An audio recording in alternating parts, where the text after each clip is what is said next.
নির্বাচন নিয়ে চাপের মুখে ডক্টর ইউনূস পদত্যাগের হুমকি দিয়েছেন বলে প্রতিবেদন প্রকাশ করেছে মার্কিন গণমাধ্যম দ্য নিউ ইয়র্ক টাইমস।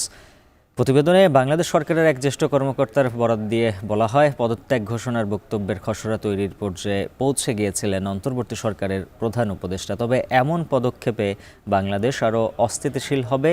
উপদেষ্টারা এই বিষয়টি বোঝাতে সমর্থ হওয়ায় পরিকল্পনা থেকে সরে আসেন ডক্টর ইউনূস।